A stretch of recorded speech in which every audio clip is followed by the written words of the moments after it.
We're joined now by Senator Shelley Moore Capito of West Virginia, Republican, who gave an impassioned speech tonight about the plight of families in her home state. Senators, thank you for joining us. Thank you. I guess the one thing we learned from your state is that Barack Obama and Hillary Clinton are not popular in coal country. They are not, and for good reason. I mean, the statistic is 60,000 coal workers in the country, but really West Virginia has been the tip of the spear in terms of job loss. Our state's in terrible financial condition.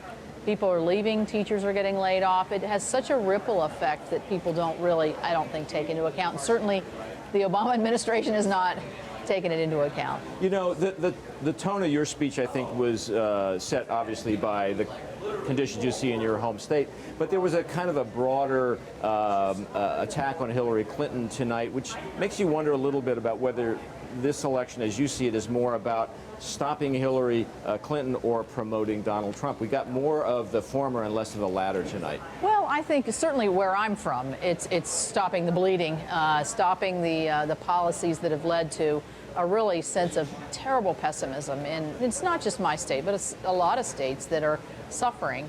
But I think, you know, I wanted to highlight the fact that I personally and many people feel that trustworthiness of the President of the United States is a key issue. And not just about job creation and economy, but your international, your health care, all these things. And I think it's something that I wanted to question in my speech, and I did. So I guess a question for voters in a state like West Virginia, not sympathetic to the Democratic nominees, is whether they yet know and trust Donald Trump. Well, it's interesting because, you know, you would think there would be more of a disconnect between Donald Trump, who's lived the life that he's lived, and really what the normal life of a West Virginian is. And certainly I put myself in that category. But he's really tapped into something, this distrust of Washington and government, the way he phrases things. While I may have some issues with some of it at times, and I have, it's the different way of saying it. It's sort of the unguarded way of really unvarnished way that a lot of people think, and I think, you know, I think he's tapped into that, and the thing about him is he's tapped into it, but he's kept with it, and even through some ups and downs, and I expect him to carry my state between 65 and 70%. Which is, if you think about the history of West Virginia politics, even looking back 10 years ago, a pretty remarkable outcome. Well, when I was elected for the first time 14 years ago, I was the first Republican in 20 years. I'm the first Republican senator since 1956.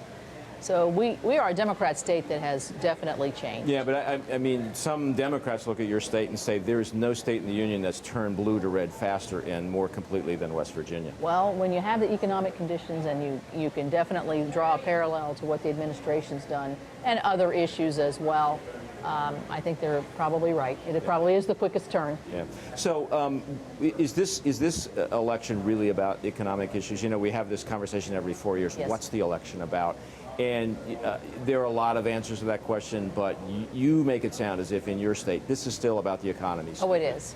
It's about protecting jobs. It's about creating new jobs. And I think, you know, we understand that coal and fossil fuels have challenges. We understand that. We're looking for long-term challenges. We're looking transitionally. We know we need to develop entrepreneurship. But, you know, we don't want to pat on the head and say, you know, here's a little bit of money, West Virginia, you're going to be just fine, because that's basically what we've heard from Hillary and from the president. I think the national election is going to have more national security overtones to it, and that plays into West Virginia too, because we have the highest rate of military involvement, you know, in veterans than any other state. Yeah. Well, big night for you, Senator. Thanks for taking a little time with us. Thank you for staying up so late. I have no choice, but anyway, enjoy your trip back to West Virginia, God's country, and hope we can talk to you down the road.